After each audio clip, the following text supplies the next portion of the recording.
Olá, sou Giovana Facchini, esse é o Diálogos Psicológicos com Vida. Hoje a gente está com a Cristiane, psicóloga. Obrigada, Cris, por aceitar participar.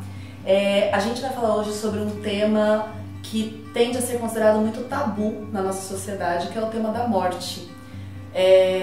Cris, para começar, assim, eu queria falar sobre o quanto que as pessoas se recusam.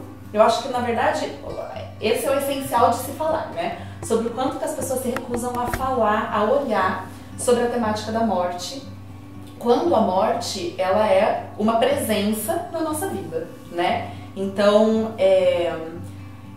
o que a gente entende é que quando a gente fala de morte, na verdade, a gente está falando de vida, né? Então, como que a gente olha para a nossa vida sem nunca considerar a questão da morte? Como que quando as pessoas se encontram numa situação de quase morte, numa situação em que a morte se faz um pouco mais presente, o entorno também não consegue olhar para isso, né? Você que trabalhou por tanto tempo, né, com pacientes oncológicos, que acaba, a presença da morte ela acaba sendo muito, né, presente. Como que você, na sua prática profissional, consegue ver essa questão da morte, da recusa do olhar para a morte, das consequências que isso acaba tendo para quem se recusa a olhar, para quem está na situação de morte, né, e não recebe também esse olhar, se vê obrigado também a olhar para isso, né? Eu queria começar deixando um pouco mais livre, depois a gente tenta dar um contorno aí para isso. Eu queria que você falasse um pouquinho dessa experiência, de como você via isso na sua prática profissional, vê isso na sua prática profissional. Primeiramente, obrigada, Giovana, pelo convite. Fiquei muito lisonjeada de estar podendo falar sobre um tema que realmente eu gosto muito, né? E realmente, a gente sabe, a única certeza que a gente tem, né, é da nossa finitude. Mas a gente tem muita dificuldade de pensar sobre ela, falar sobre ela, né? É um tabu. A sociedade ainda olha para esse tema, né, para esse fato, como um elefante escondido atrás do sofá. Não podemos vê-lo, não queremos falar sobre ele, mas ele está lá. Não está nada escondido, né? E na prática, né, hospitalar, a gente lida muito com... Eu fiquei muito tempo trabalhando na oncologia, né? Então, receber um diagnóstico, né, de doença grave, que coloca em risco, né, a integridade física ou a própria vida, faz o paciente ter que se deparar com essa questão que não é o imortal, né? Lidar com a sua mortalidade e com a sua finitude. Coisa que a gente fala é tão óbvio, todos nós sabemos disso, mas a gente vai vivendo a nossa vida no piloto automático. Ninguém acorda pensando sobre isso, né? Pelo contrário, né? Uma vida saudável faz com que a gente tenha os nossos planos, os nossos sonhos, né? E vá se planejando, planos de curto, médio, longo prazo. Mas no longo prazo existe ali o elefante, mas a gente não pensa sobre isso. E diante de um diagnóstico, né, esses planos de vida, esse piloto automático, esse contexto, né, de vida é interrompido, né? E aí você tem que lidar com esse medo de morte, o medo do sofrimento, do que é que vai acontecer, né? Qual que é o desenrolar dessa doença, do próprio tratamento em si, né? Então, independente da idade, a gente percebe esse choque que existe, né, de ter que pensar sobre esse assunto e a revisão que fazem da vida até então, né? Então, falar sobre a morte faz com que a gente repense a maneira que a gente está vivendo, né? Sejam com jovens, sejam com pessoas mais idosas. E cada especificidade, né, de clínica, cada clínica, né, seja ortopedia, seja cabeça e pescoço, que são as clínicas que eu estava inserida, os sujeitos têm a sua especificidade. Então, por exemplo, um senhor mais idoso que está na cabeça e pescoço e recebe o diagnóstico do câncer de laringe, de boca, né, que é um diagnóstico assim, bastante pesado pelo prognóstico, né, o tratamento, ele para repensar e às vezes vem sentimentos de culpa, né, no sentido de puxa, mas por que eu tive essa vida, né? Porque é passada a informação, né, para o paciente, assim, olha, você precisa parar de beber, você precisa parar de fumar, porque isso são fatores, né, desencadeantes dessa doença. Então, muitas vezes, ele tem que lidar com a questão da finitude, né, o medo do tratamento, o medo do sofrimento que isso pode trazer, né, com as próprias limitações que a doença já traz, né, o luto já antecipado das coisas que gostava de fazer, da rotina que ele tinha, dos planos que ele tinha, e ainda tem que lidar com uma situação, às vezes, de sentimento de culpa, né? Porque, nossa, o que eu fiz da minha vida? Né? Eu acho que sempre que a gente está lidando com a morte, né, com o pensamento da morte, a gente faz esse retrospecto da vida de uma maneira um pouco sofrida, né?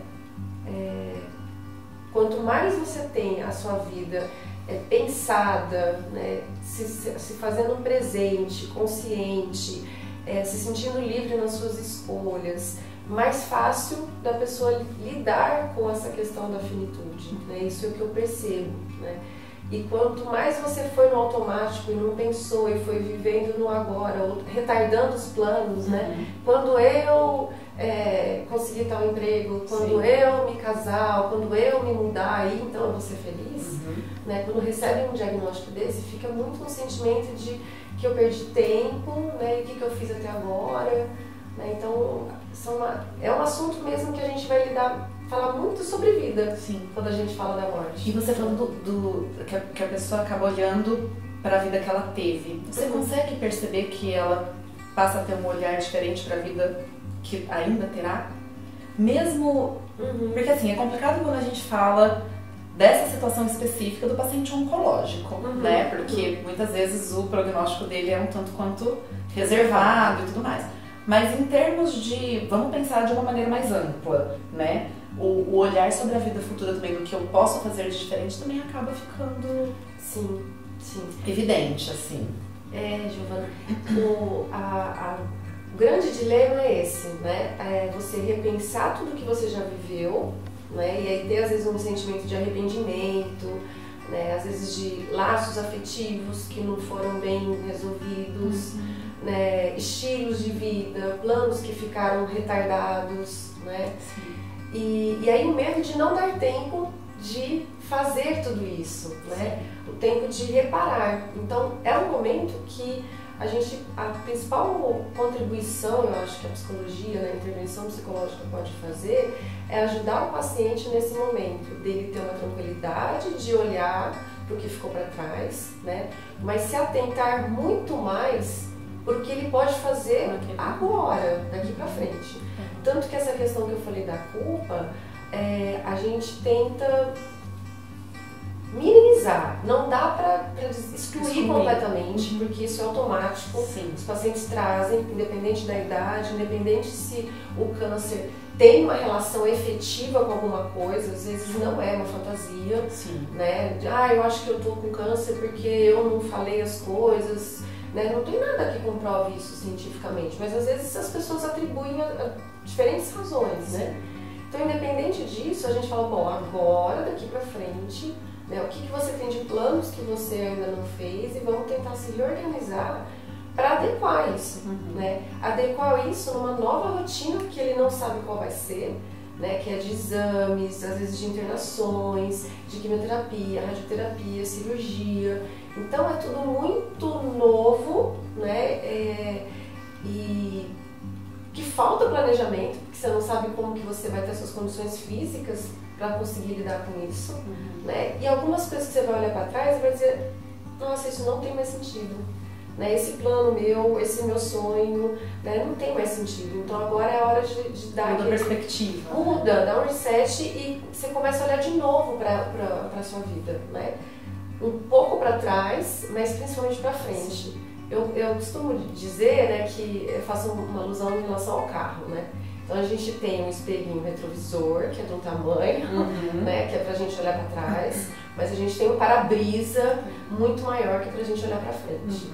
Claro que a gente não nega o que já foi, porque a gente é fruto de todo esse repertório que a gente foi adquirindo, das escolhas que a gente fez anteriormente na nossa vida. Mas não adianta a gente ficar, né, preso nesse sentimento de arrependimento, de culpa, de raiva, de tristeza. A gente tem que, ok, agora é uma oportunidade para a gente tentar refazer, né, os planos e tudo mais. E isso pode ser muito bonito. Sim. Né? Aí, às vezes é uma oportunidade da pessoa realmente recuperar laços e planos e adequar para coisas que realmente fazem mais sentido para ela nesse momento. Porque às vezes ela teve um sonho quando ela era muito mais jovem, né, e colocou aquilo como uma coisa que ela desejava, e que hoje vai olhar para aquilo e falar assim, nossa, não tem mais sentido, realmente isso não é o mais importante agora.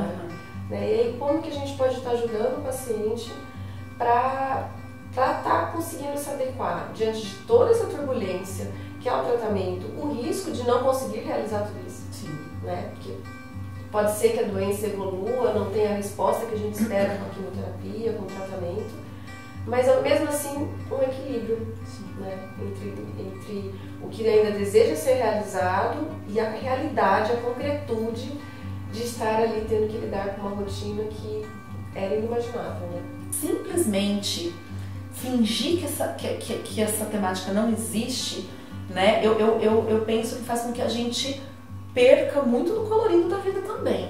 Então,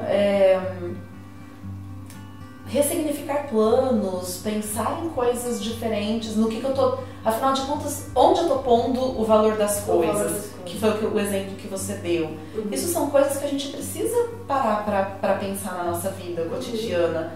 E não só porque a gente vai morrer, não só porque amanhã o meu marido pode não estar aqui, meu pai pode não estar aqui, meu amigo pode não estar aqui, mas também por causa disso, né? E aí eu trago para um outro ponto, né? E é isso que eu falei agora, você fica à vontade para comentar, que é a questão do avanço da medicina, né? Como a morte teve um significado muito diferente no passado, ela era nunca foi fácil, não é legal, né? Perder alguém. A morte não é fácil para ninguém. Olhar para a morte não torna a morte mais fácil, né? Mas talvez torna a passagem por esse processo um pouco mais saudável. Mas antigamente era de um jeito. O avanço da medicina fez com que os médicos, né, e nós, né, como usuários da medicina, olhasse para um fazedor de milagres ali, né? Que não.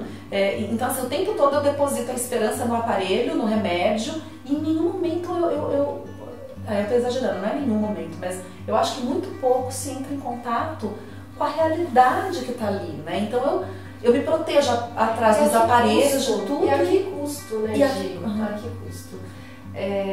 Você falando me fez lembrar assim, algumas situações vivenciadas que, apesar de muito difíceis, que envolvem o sofrimento, mas ao mesmo tempo muito bonitas, no sentido de olhar para o ser humano como um todo, e não para a doença daquele paciente. Né? A gente vai falar de todo um preparo de equipes, de formação, né, de profissionais da saúde em relação a isso. Né? A olhar para a pessoa como um todo, né? Ela na vida dela, as escolhas dela e até onde aquilo tem um significado para ela. Então, eu acho muito, assim, muito válido, né? Eu fico contente de ter participado de momentos, né, que a equipe que eu trabalhava de oncologia tinha a sensibilidade de perceber que o tratamento não pode ser pior que a doença. Né? Então, a partir do momento que aquela doença, né, aquele câncer, saiu da possibilidade de cura, né, o paciente está sempre sendo comunicado, né, das chances de ter uma melhora com tal ou tal tratamento. Né? E aí ele estando em condições de decidir, estando em condições psíquicas, cognitivas, né, de decidir, é conversado com a família e com o paciente. Você opta por fazer mais um tratamento, optar, né, continuar o tratamento, ok.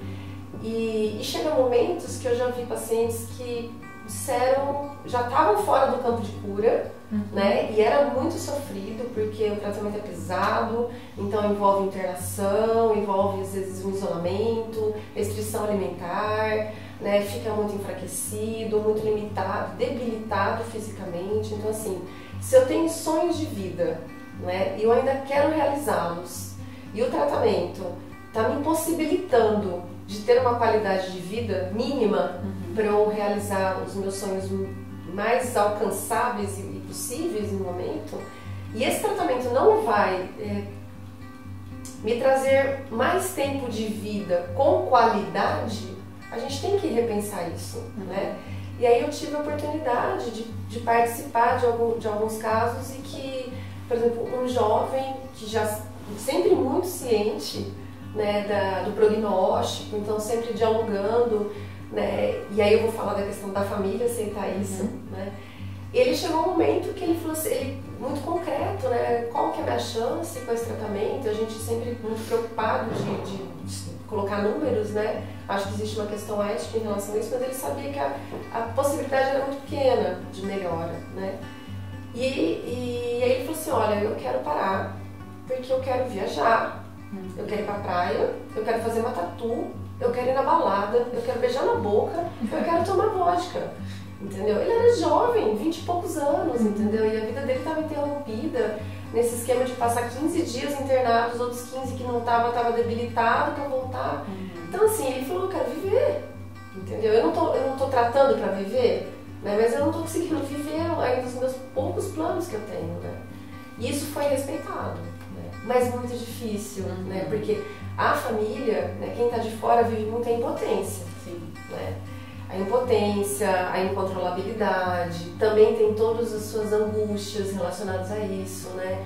Todos os tabus, a dificuldade de pensar na finitude daquela pessoa querida, né? Imaginar que aquela pessoa querida não vai mais estar lá algum dia, e isso seja nós que não estamos adoecidos, né?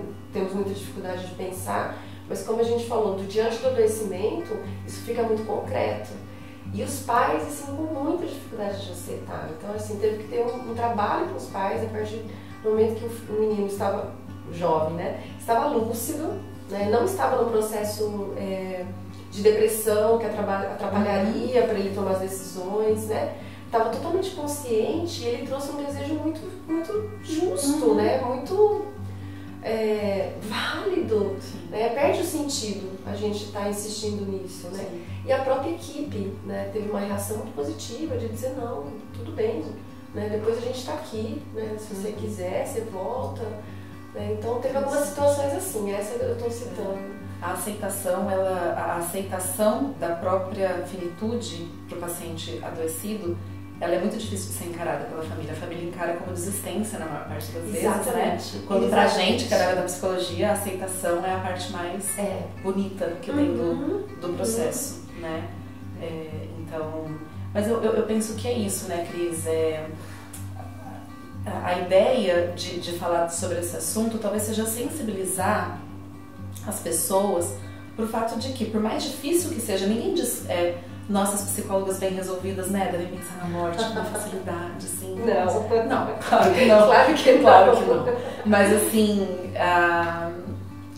negar o fato, eu penso que nos desprepara muito para a vida, né? A gente tem que viver a impotência, né? A gente tem que viver de forma coerente, de fato, com os nossos objetivos, mas pensando que esses objetivos, eles têm eles estão inseridos numa vida que é finita, né? E eu preciso sim, quando a gente começa falando que pensar na morte é pensar na vida, eu acho que a mensagem que eu queria trazer é um pouco disso, né? Sim. Da gente agora, no tempo presente, que a gente tem que ressignificar. Exato. Ressignificar as minhas relações, ressignificar a forma como eu lido com os meus problemas, a forma como eu lido com as pessoas ao meu redor, a forma como eu planejo a minha vida. Acho fundamental o que você falou num dado momento dessa coisa do atraso da felicidade, né? Sim, a felicidade é sempre condicionada a grandes planos, né? Sim. E muitos deles que estão a longo prazo, a longuíssimo prazo. Por que eu não posso ser feliz agora? Eu posso ter o plano da casa, que vai me deixar mais feliz. Mas eu posso ser feliz agora também. Então, falar sobre isso é falar sobre morte, né? Sim. Pro público não adoecido, né? Falar sobre onde eu estou colocando o meu olhar, onde eu estou pondo cor na minha vida, é falar sobre morte. Então a gente tem que fazer a morte presente. Isso não é mórbido, né? Não. Isso não é morbidez. Pelo contrário, é valorizar. Exato. Né? Não tem nada de mórbido, tem de colorido, tem de, né, onde eu vou colocar de fato o valor das coisas. Cris, muito obrigada pela sua participação. Esse foi o Diálogos Psicológicos Convida, a gente se vê no próximo.